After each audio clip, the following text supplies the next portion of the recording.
Selamat datang di Alur Donghua. Kali ini Mimin akan cerita novel The Crown, Emperor of Eternity. Sebelum mendengarkan, jangan lupa subscribe, like, komen, dan share ya, biar Mimin tambah semangat. Selamat mendengarkan.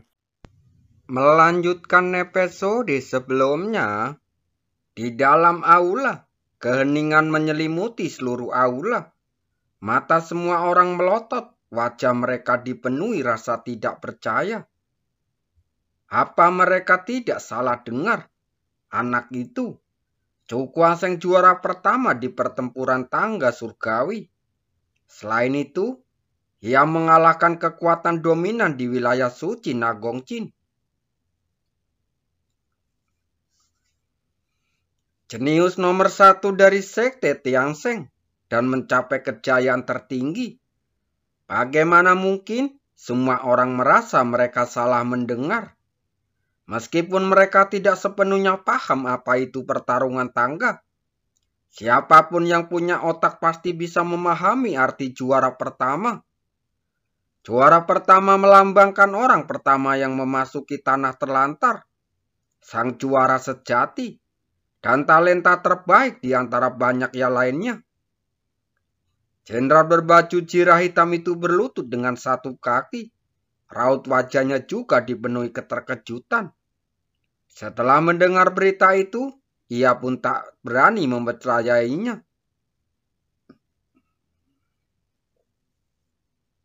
Setelah memastikan beberapa kali, ia pun berani melaporkannya. Lagi pula, hal semacam ini sungguh tidak masuk akal bagi wilayah terpencil mereka yang kecil. Setelah sekian lama, Kaisar Longtian akhirnya tersadar. Dia menatap jenderal berbaju jirah hitam yang berlutut di bawah dengan ekspresi terkejut. Dan bertanya dengan suara gemetar, "Apakah kau yakin berita ini benar?" Jenderal berbaju hitam itu mengangguk. "Aku jamin dengan nyawaku bahwa ini berita benar. Aku yakin tidak lama lagi 9 surga akan mengirim seseorang ke wilayah terpencil." Mendengar kata-kata ini, Kaisar Longtian tiba-tiba terjatuh kembali. Dengan ekspresi yang sangat mengagumkan di wajahnya. Monster macam apa anak itu? Bagaimana mungkin dia bisa meraih juara pertama dalam pertarungan tangga? Yang mulia, masih ada satu hal lagi yang harus saya laporkan. Jenderal berbaju zirah itu menundukkan pandangannya. "Bicaralah." Kaisar Longtian melambaikan tangannya dengan lemah. Jenderal berbaju zirah hitam itu menelan ludah, menjernihkan pikirannya lalu berkata, "Setelah meraih juara pertama dalam pertempuran tangga surgawi dan bergabung dengan pasukan 9 surga, anak itu tidak langsung mengikuti para senior itu kembali ke surga 9. Sebaliknya, ia memilih untuk kembali ke tanah terlantar, sebuah benua raksasa yang disebut benua dewa dan iblis." Mendengar ini, semua orang di aula langsung menoleh. Apa maksudnya ini? Kenapa anak itu tidak memilih untuk memasuki 9 surga? Di bawah tatapan bingung kerumunan, jenderal berbaju jirah hitam itu terdiam sejenak sebelum perlahan berkata, "Tak lama setelah bocah itu kembali ke benua dewa dan iblis, tersiar kabar bahwa istana dewa dan iblis, kekuatan dominan benua itu, telah bergabung dengan 8 dinasti besar untuk menyerang dinasti Sufeng. Situasi yang awalnya genting akhirnya berbalik berkat kemunculan bocah itu. Menurut rumor, kepala istana dewa dan iblis hilang, dan wakil kepala istana serta 2 tertua tertinggi yang telah mencapai tingkat ke-9 Rana Yingyang dibunuh oleh bocah itu. Sejumlah besar para praktisi Rana Yingyang tewas dalam kekacauan besar itu. Pada titik ini, sang jenderal berbaju zirah hitam melirik kerumunan dan tak kuasa menahan diri untuk tidak menelan ludah. Meskipun kata-kata itu keluar dari mulutnya, bahkan ia sendiri tidak dapat mempercayainya. Namun faktanya ada di hadapannya, dan betapapun ia tidak dapat mempercayainya, ia hanya bisa melanjutkannya. Kaisar, menurut orang-orang yang telah kembali, kepala istana dewa dan iblis telah melampaui Rana Yingyang. Begitu kata-kata ini diucapkan, tempat itu menjadi sangat sunyi. Suatu eksistensi di luar Rana Yingyang. Seluruh keluarga kerajaan menatap Kaisar Agung Longtian dengan wajah berkedut hebat. Ketika pertama kali mendengar tentang kultivasi Kaisar Agung di puncak Rana Yingyang, mereka semua terkejut dan berpikir bahwa mulai sekarang mereka dapat menyatukan wilayah terpencil. Bagi mereka, Rana Yingyang hanya ada dalam legenda. Sedangkan untuk tingkat yang lebih tinggi, mereka bahkan tidak pernah memikirkan karena terlalu mengerikan. Namun, kini, sosok perkasa yang telah melampaui Rana Yingyang telah dilenyapkan oleh Chu Guangsheng. Dan dua master tak tertandingi dari Rana Yingyang tingkat ke-9 juga telah gugur di tangannya. Mereka sungguh tak dapat percaya dengan rekor sehebat itu. Di bawah tatapan semua orang, wajah Kaisar Longtian berkedut hebat dan ada ekspresi ragu di wajahnya. Berita ini tentu saja merupakan kejutan besar baginya. Begitulah, sampai-sampai untuk waktu yang lama dia tidak berbicara sepatah kata pun. Dan matanya agak sayu yang disebabkan oleh keterkejutan. Entah berapa lama waktu telah berlalu sebelum seseorang anggota keluarga kerajaan melirik Kaisar Longtian. Kemudian dengan hati-hati bertanya dengan ragu, "Kaisar, keempat kekuatan utama itu, apakah kita masih akan menyerangnya?" Begitu kata-kata ini diucapkan, sudut mulut banyak orang di aula berkedut hebat. Dan wajah mereka menjadi pucat yang disebabkan oleh rasa takut. Menyerang? Kaisar Longtian menatap kosong ke arah bangsawan yang sedang berbicara. Tiba-tiba dia melompat, wajahnya memerah, dan dia mengumpat. "Menyerang? Menyerang nenekmu, dasar bodoh. Kalau dia tidak gila, bagaimana mungkin dia berani menyentuh selai rambut pun dari Akademi Empat Roh? Semua orang tahu bahwa bocah itu berasal dari Akademi Empat Roh. Begitu berita tentang keluarga kerajaan mereka menyerang Akademi Empat Roh menyebar, bocah itu mungkin tidak perlu keluar. Para praktisi Rana Yingyang manapun yang datang akan cukup untuk menghancurkan mereka." Raja yang berkuasa itu menundukkan kepalanya dan mundur ke sudut.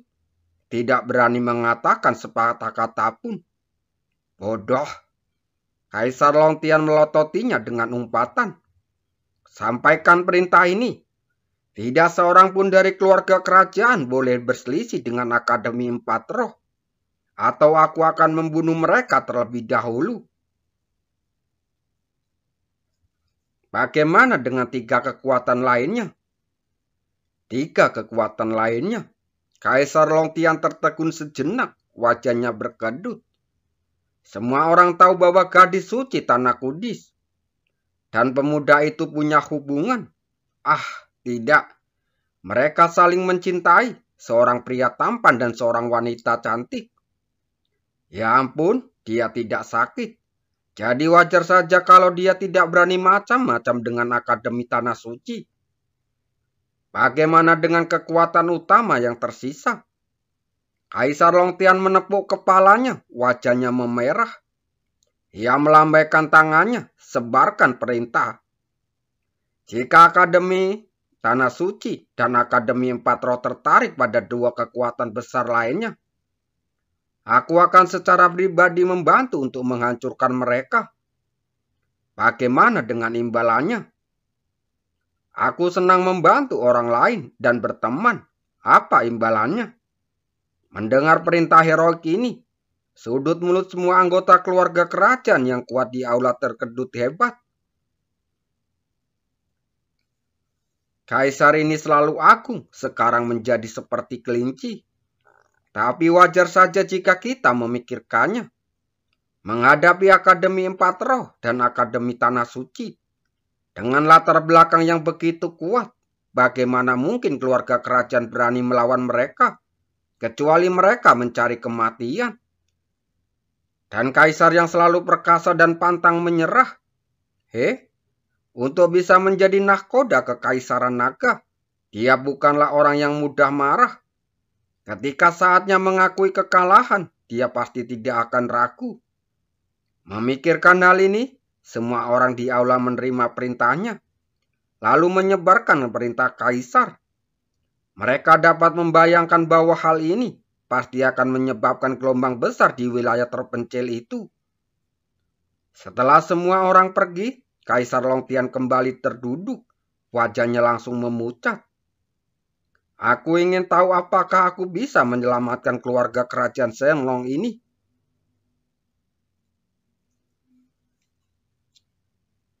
Ketika berita mengejutkan itu menyebar dari keluarga kerajaan ke Shenlong, hal itu langsung menyebabkan kegembaran besar di wilayah terpencil. Semua orang terkejut dan tak percaya dengan apa yang mereka dengar. Juara pertama dalam pertempuran tangga surgawi, praktisi yang telah melampaui ranah yin yang, kekuatan dominan di benua super. Bagi penduduk wilayah terpencil, hal-hal ini hanya ada dalam legenda. Lagi pula, di sini, para master ranah Zotian bisa dianggap sebagai master terbaik yang memiliki kemampuan untuk menjelajahi seluruh wilayah terpencil. Jika kekuatan seperti itu ditempatkan di tanah terlantar, mungkin tidak akan cukup untuk memasuki level pemula dan tidak akan menimbulkan gelombang sama sekali. Pada saat ini, satu-satunya kata yang ada di pikiran setiap orang adalah monster. Pertunjukan yang begitu dahsyat dan mengerikan jauh melampaui imajinasi mereka. Sensasinya bagaikan gunung setinggi 1000 kaki yang menghantam kolam, mengguncang bumi.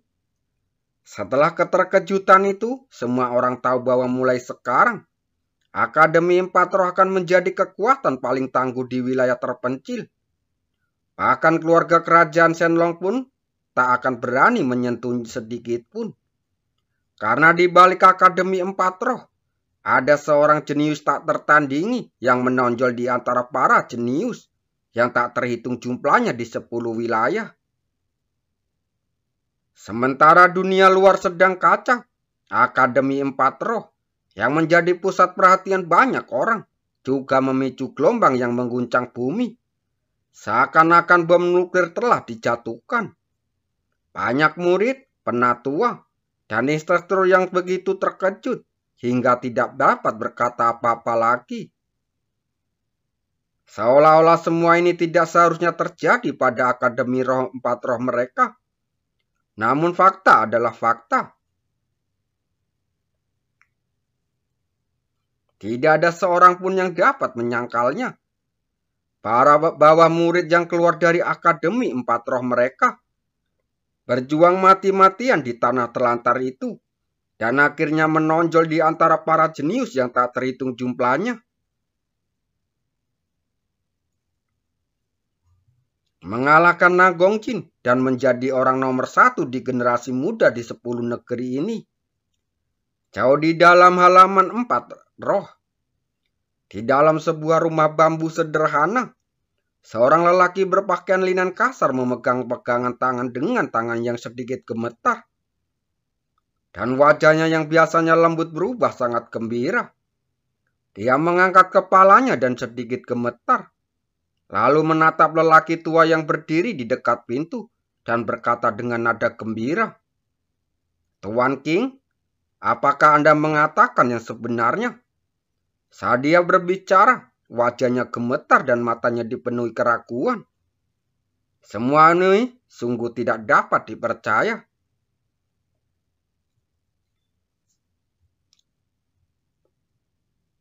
Mendengar ini, lelaki tua berbaju hijau itu memegang jenggotnya. Wajahnya dipenuhi kegembiraan yang tak terlukiskan saat dia berkata, Dekan, berita itu sepertinya benar. Sepertinya bocah kecil dari masa lalu itu benar-benar melakukan sesuatu yang menggemparkan di tanah terlantar itu. Siapa yang mengira bahwa pemuda yang berasal dari kota kecil siang pada akhirnya akan tumbuh menjadi seekor elang yang terbang tinggi ke langit. Dan bahkan di tanah terlantar yang dikelilingi oleh para jenius, dia akan tetap menjadi individu yang paling mempesona. Prestasi seperti itu akan selamanya tercatat dalam sejarah Akademi Patro dan seluruh wilayah terpencil. Dan akan menjadi objek pengejaran bagi banyak orang di masa mendatang. Setelah mendengar konfirmasi dari Tetua Qin, Dekan Akademi Patro akhirnya tersadar kembali. Dengan bibir gemetar, ia mendesah pelan. Aku tidak pernah menyangka Akademi Patro kita benar-benar akan menghasilkan bakat yang begitu luar biasa. Bagi seorang jenius seperti itu, mungkin hanya 9 surga yang legendaris, tempat yang cocok untuk mengembangkan sayapnya untuk terbang tinggi. Tetua Qin memegang jenggotnya dan berseru dengan takjub. Setelah mendengar ini, keluarga kekaisaran Shenlong yang akan gelisah. Hehehe, aku khawatir mereka telah menjadi burung yang ketakutan. Selama bertahun-tahun, keluarga kerajaan Shenlong telah mengadakan kekuatan Kaisar Longtian untuk berulang kali memprovokasi Akademi Empat Roh kami dan merampok sejumlah besar sumber daya milik mereka. Sekarang, peran pemburu dan mangsa akan terbalik sepenuhnya. Dia percaya bahwa selama Akademi Empat Roh mereka menyebarkan berita, kekuatan lain dan bahkan kekuatan di bidang lain akan mengambil tindakan atas nama mereka untuk melenyapkan seluruh keluarga kerajaan Shenlong tanpa mereka harus melakukan apapun. Dan semua ini karena pemuda bernama Chu Guangsheng. Dekan Akademi Empat Roh perlahan berdiri, tatapan dingin melintas di matanya. Kita telah bertahan begitu lama. Sudah waktunya untuk merebut kembali apa yang menjadi milik kita. Dia bukanlah orang baik. Bahkan situasinya terbalik. Dia masih bisa menahan amarah keluarga kerajaan Shenlong. Tetua Qin tersenyum. Matanya masih berkilat dingin. Kali ini, giliran Akademi Empat Roh yang menyerbu istana. Tapi sebelum itu, Dekan perlu bertemu seseorang. Katanya sambil tersenyum. Siapa? Ekspresi Dekan Akademi Empat Roh berubah dan dia menatap dengan heran. Qin tua tidak berkata apa-apa lagi. Ia minggir beberapa langkah dan sesosok wanita anggun masuk dari luar. Ia wanita yang luar biasa cantik dan kulitnya sebening kristal. Rambutnya hitam lembut alami, matanya jernih dan pinggangnya rapi bakmi pohon willow. Segalanya tampak terbuat dari air, dan dia tidak lain adalah saudari perempuan Chu Guangsheng, Chu Liu'er. Selama bertahun-tahun, ia menghilang untuk mengasingkan diri untuk berlatih, sehingga lambat laun dia pun terlupakan. Kemunculannya yang tiba-tiba mengejutkan Dekan Akademi Empat Roh. Ia berjalan dari meja kayu saat menatap Chu Liu'er dengan heran. Siapa kau? Mendengar ini, Chu Liu'er mengerucutkan bibir merahnya saat tersenyum. Lalu mencodongkan tubuh ke depan. Chu Liu'er, saya bertemu dengan Dekan. Identitasnya masih seorang siswa Akademi Empat Roh. Jadi wajar saja jika dia bertindak hormat seperti itu. Chu Liu'er, Dekan Akademi Empat Roh tertegun sejenak, lalu tiba-tiba tersadar, lalu menepuk kepalanya. Apakah kamu saudari perempuan bocah itu? Betul, Chu Liu'er menepuk dagunya yang seputih salju dengan ringan. Aku ingin tahu apakah rumor dari dunia luar itu benar. Dekan Akademi Empat Roh itu mengangguk dan berkata, itu pasti benar. Mendengar ini, senyum lembut tiba-tiba muncul di wajah Chu Liu'er dan matanya penuh kegembiraan. Dia tampak begitu bahagia, seolah-olah dia bahkan lebih bahagia daripada kemajuan pesat dalam kultivasinya selama bertahun-tahun. Adik laki-lakinya sungguh luar biasa. Nona Chu, ada apa? Dekan Akademi Empat Roh tampak sedikit bingung dan tidak dapat menahan diri untuk tidak bertanya. Mendengar ini, Juliet tersenyum tipis. Lier hanya datang untuk memastikan kepada dekan apakah berita di luar itu benar. Apa rencanamu selanjutnya? Dekan Akademi Empat Roh bertanya dengan ragu. Juliet membungkuk sedikit saat berkata sambil tersenyum. Dekan, Lier berencana untuk pergi mencari saudaraku. Kau akan mencari anak itu? Dekan Akademi Empat Roh terkejut saat berkata dengan ragu. Nona Chu, anak itu ada di tanah terlantar. Bagaimana Anda bisa sampai ke sana? Lier punya caranya sendiri. Setelah mengatakan ini, Julier berbalik dan dengan ringan menelusuri kehampaan di depannya dan jari-jarinya yang ramping. Detik berikutnya terdengar suara seperti es pecah. Dan kemudian dekan Akademi Empat Roh dan Tetua King tercengang melihat retakan gelap di angkasa muncul. Dekan, Tetua, Lier mohon pamit. Julier membungkuk dengan anggun, lalu melangkah ke celah ruang dan menghilang ke dalamnya. Dekan Akademi Empat Roh dan Tetua King menatap celah-celah ruang yang tertutup kembali. Mereka bertukar pandang dan pandangan ngeri muncul di mata mereka. Apakah gadis itu benar-benar telah mencapai level itu? Terima kasih.